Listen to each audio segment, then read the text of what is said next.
እንዴ ዳጣ ከምራ አደረግሽው እንዴ? እኔ እኮ እየቀለድኩ ነው። አይመለከተኝም፣ አያገባኝም። እየቀለድክም ቢሆን አይመለከተኝ። እኔ ዘረቢስ አይደለሁ። ብር ነው እንዴ? ብሩኬ ሊሳካለት ነው? አዎ ቼክ ነው። እንደሱ አይደለም እኔ። ኧረ ተረጋጊ እባክሽ።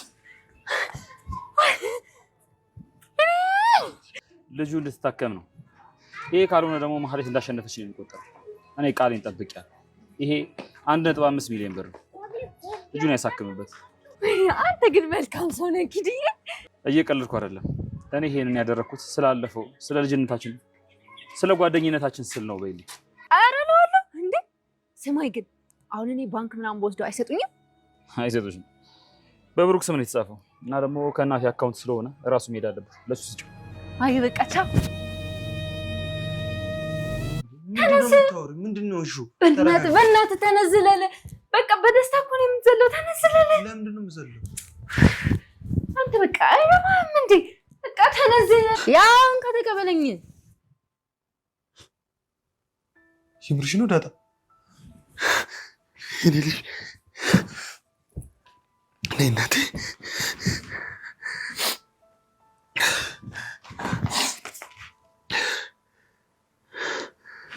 እውነትሽ ነው ዳጣ? ወይኔ ጉድ!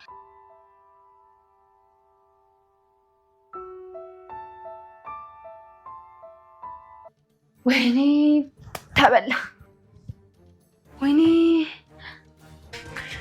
በቃ ልድረስላት ብሩኬ። እኔ ልሂድ በቃ እዚህ ጠብቀኝ። ሳይበላ ልድረስላት በቃ። አንቺ ከምሳሌ ጋር ነው። እሺ እንዴ እኔ ይሻላል ዳጣ። ብሩኬ ለሞገሴ ብር ሰጠው። የሚገርም ነው። እንደ ሞገሴ አይነት ጓደኛ ይስጣችሁ። ምክንያቱም ከሱ ጋር ያን ሁሉ ንብረቱን ሁሉን ነገር አጥቶ አሁን ላይ ግን ልጁ ብር ስላነሰበት ልጅቷን በህመም ላይ ትገኛለች ምሳሌ። እሱ ግን ያለ የሌለውን ሽጦ እናቱ የሰጠችውንም ቤት መኪና ሰጥቶ ለብሩኬ ቢያኮርፈውም የልጅነት ጓደኛው ሁሉ ነገሩ ስለሆነ 1.5 ሚሊዮን ብር ሽጦ ጨመረለት። አይገርምም? እንደ ብሩኬ አይነት ጓደኛ ማነው? እንደ ሞገሴ አይነት ጓደኛ ይስጣችሁ ማለት ነው። ሰላም ጤና ይስጥልን። ውድና የተከበራችሁ የቻናሌ ቤተሰቦች እንኳን ወደ ቻናል በሰላም መጣችሁ። ምሳሌ ክፍል 56 ተለቀቀ። ወደ ክፍል 55 ስንገባ እንግዲህ ኳስ በቷት ምሳሌን እራሷን ስታ መናገር ምንም አትችልም ነበረ። እንግዲህ ሆስፒታል ወስደዋት አይኗን ስለምለም ስታደርግ ሄደች መጣች እያሉ አባትየው በጭንቀትና ራሱን በቃ ልጄ ትንሽ ነው እኮ የቀረኝ እባክሽን አናግሪኝ እያለ በጭንቀት ውስጥ ነበረ ያለው።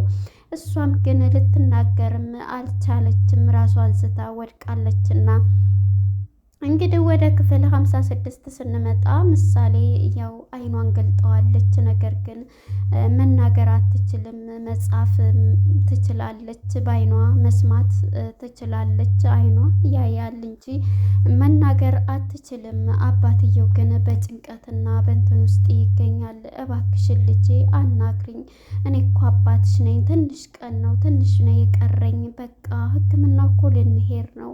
ሁሉንም እኮ አሳክቻለሁ የኔ ልጅ፣ የመጀመሪያ የፍቅሬ ማስታወሻ እያለ እንደ እናትሽ እንደ ሃይማኖትም እኮ ስትሞት እንደዚህ የሆነችው ልጄ እንዴት ልሆን ነው እያለ አባትየውም የልጁን ፍቅር አይን አይኑን እያየ በለቅሶና በስሜት ውስጥ ሆኖ የልጁን አይን እያየ ነበረ ያለው። በጭንቀት ውስጥ ሆኖ ሳለ እንግዲህ ሁሉም ነገር እየተጨናነቀ ይገኛል። ምሳሌም ግን ያው ባትነጋገርም መጻፍና ማንበብ ልጄ አናግሪኝ እያለ ወረቀት ደብተሯን ያመጣላታል።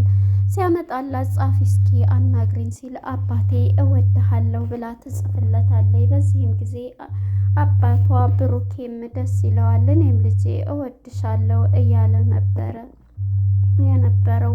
እንግዲህ ወደ ምሳሌ ማነች ዳጣና ቅድስቴ ጋር ስንሄድ እንግዲህ ዳጣና ቅድስት አንድ ላይ ሆነው ቅድስቴም እንግዲህ ዳጣ የሆዷ ነገር እንደኔ ናት ሆዷን ሰራችልኝ ወይ ምግብ እያለች ነበር። እባክሽን አሁን ለቁም ነገር ነው የምፈልግሽ እያለቻት ነበር። ዳጣም እንግዲህ ማነች ቅድስትም ማነች ዳጣ ምንድነው ቁም ነገሩ? እሺ ምንድነው የጠየቅሽኝ? ጠይቂኝም ቁም ነገር እያለች ነበረ። ዳጣም የዚህ ጊዜ ምሳሌም ሁሉንም ነገር ትነግራታለች። በዚህም የተነሳ በባለፈ ጊዜ እንደዛ ያልሽኝ ክብሬን ሽጬ እሷ የጎደለውን ብር ማሳከም አለብኝ እያለች ነበር። መጀመሪያ ግን ብሩኬ ምን ስንት ነው የጎደለህ ስትለው ይሄን ያክል ብር ነው ብሎ ለቅድስቴ ይነግራታል። ቅድስቴም አንድ ሀሳብ ነው የመጣላት። ምክንያቱም ይሄን ወሬ ከቅድስትና ማነች ዳጣ ስታወራት ነበረ። ምን ነው እንደዚህ ብታደርጊ ያለቻት የበፊት ጊዜው ፓርት ላይ ካስታወሳችሁ ያትዛላት። በዚህም ጊዜ ራሴን ክብሬን ሽጬ እሷ እንድትታከም አደርጋለሁ፣ መስዋዕት እከፍላለሁ ብላ ወሰነች በአእምሮዋ። አይገርምም? እንደዚህ አይነት ሰዎች አሉ፣ ግን ራሳቸውን መስዋዕት አድርገው ለሰዎች ህይወት የሚኖሩ። እኔ ቦታ ላይ ዳጣንና ማነች ቅድስቴንና ሞገሴን በጣም ነው ይህን ፓርት እየወደድኩ ማለት ነው።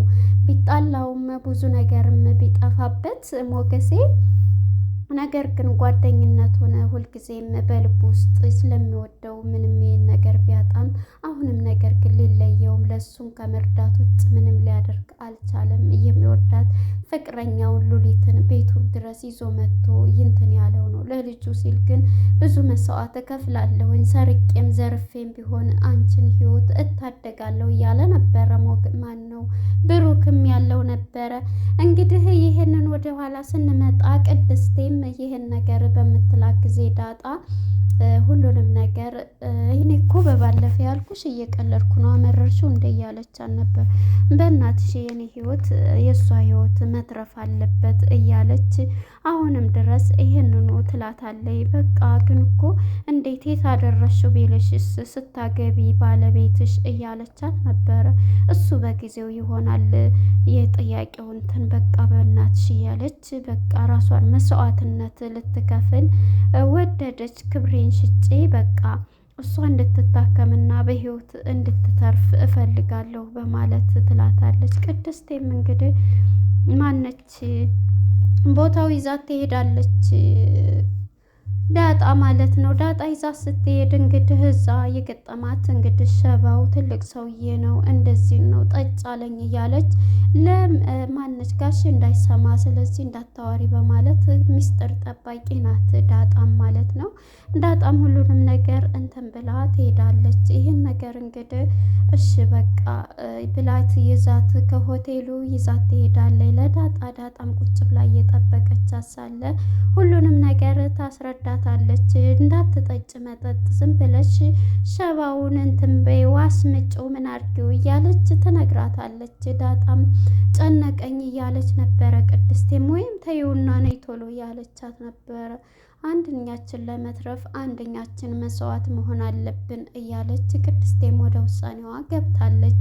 እንዳትጠጭ መጠጡ ላይ የሆነ ነገር አንቺን እንትን የሚል የሚጫወትብሽ ነገር ያደርግብሻል፣ እንዳትጠጭ መጠጥ የሚባል ብላ ስላታለች። ስልኳን ሚውት አድርጋ ቆልፋው ስለነበረ እንግዲህ ሲደውል ብሩክም የት ሄዳ ነው? እኔ እኮ ሲደውል ስልኳም የተዘጋ ነው። አይ ትመጣለች ሩቅ ቦታ ነው። እኔማ አሁን ራሱ አንቺ እንኳን ነይ ቶሎ እባክሽን ብሩን ልፈልግ እያላት ነበረ። በቃ አሁን ሞገስ ስለደወለልኝ እሱ ጋር ደርሼ እመጣለሁ እያለችው ነበረ። ቅድስትም ወደ ሞገስ ጋር ነው ማነች ዳጣ ያመራችው። እንግዲህ ቅድስትም ከሸባው ጋር በመሆን መልሶ ሞገስ ብሩክ ይደውልላታል። ብሩክም በሚደውልላት ጊዜ ያንስታ እመጣለሁኝ እሺ ቆይ በቃ ይዞ እያለች እሷ ራሷን መስዋዕት ማድረጉ አይደለም ብሩን ማገኘቱ ስለሆነ ያስደሰታት። በቃ ስመጣ ሁሉንም ነገር እነግርሃለሁኝ በቃ አትሰብ እያለችው ነበረ። ቅድስቴም በዚህ ጊዜ እንግዲህ ማነች ወደ ብሩክ ጋር ትሄዳለች፣ ወደ ሞገስ ጋር ዳጣም በሄደች ጊዜ እንግዲህ ዳጣና ሞጌ ይገናኛሉ። በተገናኙም ጊዜ እሷ ግን እያላት የእናትና አባትሽን በሬዲዮ በቴሌቪዥን እንፈልጋለን እያላን ነበረ። በዚህም የተነሳ ያንን ሀሳብ ስላላት እሷም ያለችው ይሄንን እያሰበኝ ስለነበረ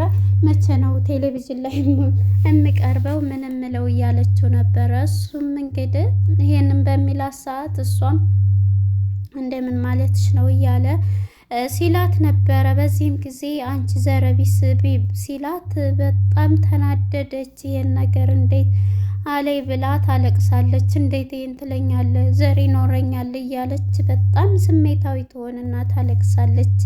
የዚህም ጊዜ ሞገሴ በጣም ይደነግጣል። በቃ ዳጣ ይቅርታን እኮ ቀልድ አታውቂም እንደ እያለ በድንጋጤ እሷን ወደ ማባበል ይደርሳል። እሷም የዚህ ጊዜ በቃ በዚህ ይቅርታ ቅጪ በማለት ትቀጣለህ ምሳ እያለችው ነበር። የሆዷ ነገርም በዚህ የተነሳ እንግዲህ ቅድስት ማነች ዳጣና ሞገስ ያው ወደ እየሄዱ ነበረ። በዚህ የተነሳ እንግዲህ እነሱም በጉዞ ላይ ሳሉ ነበረ እያወሩ የነበሩት።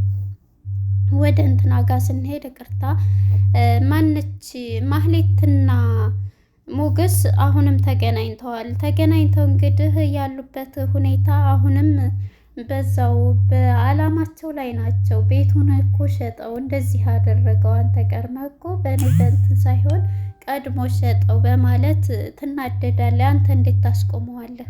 እኔ አሁን የምበላውም ምንም የምንቀሳቀስበት ገንዘብ የለኝም እያለች አዎ ልክ ነሽ፣ የምትኖርበትም እንትን የምትይበትም አይኖርሽም እያለ ነበር። ታዲያስ አንተስ እንደዚህ ስንትልሻለሁ አላልከኝም ነበር እያለችው ነበረ። እሱም ግን ይሄንን በሚላት ሰዓት አዎ ይሻለሁ፣ ግን እስኪ አንቺ ዝጋ እንትን አትበይ እያለ እሷም ያው እንግዲህ በሱ ምሪት ነውና የምትሄደው እሺ በቃ አሁን ምንድን ላድርግ እያለች ነበረ።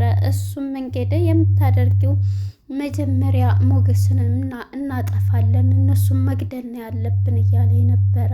ብቻ እኔ ገንዘብ ይኖረኝ እንጂ ሁሉንም ነገር እሰራለሁኝ ብላ ተስማማለች። እሱም ገንዘብ ምንም ችግር የለ እኔ ሀብታም ነኝ የፈለግሽውን ነገር እሰጥሻለሁ ሲላት እሺ በማለት በደስታ ትሞላለች ማህሌት። ብቻ አሁን ከምድረ ገጽ የምናጠፋው ሞገስንም እናጠፈዋለን፣ መሞት አለበት፣ በህይወት መቆየት የለበትም እያላት ነበረ። እሷም ይሄን በሚላት ጊዜ በቃ አንተ ብቻ ገንዘብ ለጊዜያዊ ስጠኝና እኔ ሰው አለኝ እሱን እንትን የሚል ሰክሮ ሲንዘላዘል ምን ሲል እሱን ከምድረ ገጽ እንዲጠፋ እንዲሞት እናደርጋለን ይላታል። እሷም እሺ በማለት የእሱን ሀሳብ ትቀበላለች። በዚህ ጊዜ እንግዲህ እየተስማሙ ነው ያሉት እነሱ ለመግደል፣ እነዚህኞች ደግሞ ህይወት ለማዳን። በጣም ይገርማል ይሄ ፊልም በእውነት ለመናገር በጣም አስተማሪ ነው።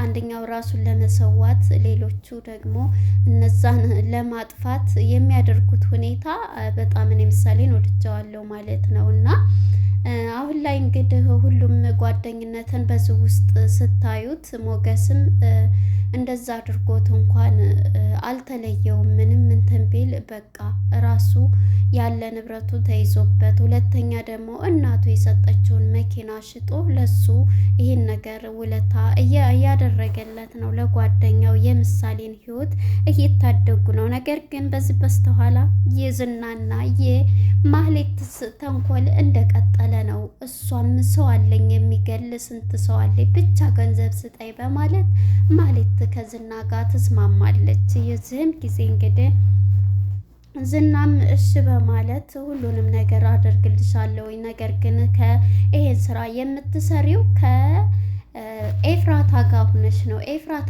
ምን ታደርግልኛለች ብትላይ አብራሽ ስራው መሳተፍ አለባት፣ ብቻሽን መሆን የለብሽም። ስለዚህ እሷ ቤት ሆነሽ ሁሉንም ነገር መስራት አለብሽ፣ ስራው ጋር ደግሞ ቀላቅሊያት ሲላት ነበር። እሷም እሺ በቃ ሲላል ነበር። የምትፈልጊውንም ገንዘብ እኔ ሰጥሻለሁ ሲላል ነበር። እሷ የምትፈልገው ገንዘብ እና ገንዘብ ስለሆነ ሲሰጣት ለቤቱም ሳይሆን ለገንዘብ ከሰጣት ሁሉም ነገር ባንቺ ይሆናል እያላት ነበረ። ኦኬ ወደዚህ መለስ ስንል ወደ ብሩክና ማነች ዳጣና ሞገስ ስንመጣ እንግዲህ ሞገስ ምሳ ልጋብዘኝ ነው አይደለ እያለች ነበር ሁሉንም ነገር ስትል የነበረው። ይህንን መጀመሪያ ወደሱ ስትሄድ ግን እኔ እኮ አንተ ነው እየደወለልኝ ወደ አንተ መጣሁ፣ እኔን አይተሽ ነው፣ እሱ ጋር ደግሞ ብኮኝ ሞገስ ደውሎ ወደ አንተ መጣሁ ታያለሽ እያላት ነበር። እሱም አዎ ጊዜውን ተመሳስሎ መኖር ነው እንጂ እያለችው ነበር። አልተሳሳትሽም እያላት ነበረ። በዚህም የተነሳ እንግዲህ ዳጣና ሞጌ የመጡ በመስመር ላይ ሳለ መኪናዬን ሸኳት እንደዚህ ሆንኩ እያለ ሁሉንም ያወራታል። ዛሬ ትጋብዘኛለህ ሲል ከዛ 1 ስንት ብር ነው የጎደለው ሲላት 1.5 ስትለው ነበረ። እውነትሽን ነው ብሎ ያንን ቼክ ይሄ ለሱ የእናቴ ስም ስለሆነ የፈረመችበት በእናቴ ስም ስለሆነ እሱን ስም እንትን ብያለው ይሄን ስጭልኝ ሲላት እሷ ማመን አቅቷታል። ከምንም በላይ ተደሰተች። እየዘለለች አንገቱን አቅፋ አንተ በጣም ጥሩ ሰው ነህ፣ ደግሞ እንድበየው ላለፈው ለህፃንነታችን ጀምሮ እስካሁን ለነበረው ጓደኝነታችን ስል ነው ብለሽ ስጭልኝ ሲላት እየሮጠች ወደ ብሩክ ጋር ብሩክ ቤት ስትደርስ ዝለል ተነስ እባክህ ዝለል፣ ዛሬ ትልቅ ሰርፕራይዝ አለና ወደ ላይ መዝለል አለብን እያለችው ነበር። ወይኔ ዳጣ ስጋ መቸኛለች። ከዚህም የተነሳ እንግዲህ ዳጣ ምንድን ነው እስኪ ተረጋጊና አውሪኝ ሲላት በቃ ሙዴን አስጠፋኸው በማለት ያንን አውጥታ አንተ ግን ይወድሃል፣ የሚገርም ነው ማን ነው ሞገስ ስትለው ሁሉንም ነገር ስነግረው ማልቀስም ማመስገንም ሁሉም ነገር የሚለው ቃል አጠረው። ይሄን አድርጎልሃል ብላ ያንን ቼክ ትሰጠዋለች። በቃ ደስታ ይሞታል። በመሀል ግን ይሄን እያወሩ ደስ እያላቸው በቃ አሁን ልንሄድ ነው በማለት ቅድስት ሲል ቅድስት እንግዲህ ከዛ ከሸባ ጋር ክብሯን ለመሸጥ ለሷ ብላ እንትን እያለኝ ነው። ወይኔ ወርቁ ተበላ ይሆን እያለች እንግዲህ እሷም ምንድነው የምታወሪው ወሬ ግልጽ አርግልኝ ቢላትም እሷም ይሄንን ለሱ ልትናገር ፍቃደኛ አይደለችም። እኔ መሄድ አለብኝ ልድረስላት እያለች ነበር። እሱም ማስረጂ ምንድነው ግልጽ አርጊው እኔ ልሄድ ብላት አንተ አትሄድም እኔ ነኝ መድረስ ያለብኝ እያለች እንግዲህ ወደዛ ወደ ሄደችበት ሆቴል በሩጫ ማራቶኗን እየሮጠች ትገኛለች። እውነት ትደርስባታለች፣ እርግጠኛ ትደርስበታለች። ከሸባው ጋር አብራ እንትን ሳትል ትደርስባታለች። እየጠጡ ታገኛቸዋለች የሚል ተስፋ አለን። እናንተስ እስኪ በኮመንት ሀሳብ አስተያየታችሁን አስቀምጡ። ምሳሌ የምትታከምበት ቀን ናፈቀን። አሁን ላይ እንግዲህ ተሳክቷል። ይህን ማህሌትና የማነች የሞገስ የዝና ደግሞ ተንኮል እንደቀጠለ ነው። ነገር ግን አሁን ብሩ ተሳክቶለታል። ሁሉም ተሳክቶለታል። እንግዲህ ይዟት ይሄዳል። ቅድስቴንም ትደርስላታለች የሚል ሀሳብ አለን። እንግዲህ ለነበረን ቆይታ እናመሰግናለን። ባይ ባይ።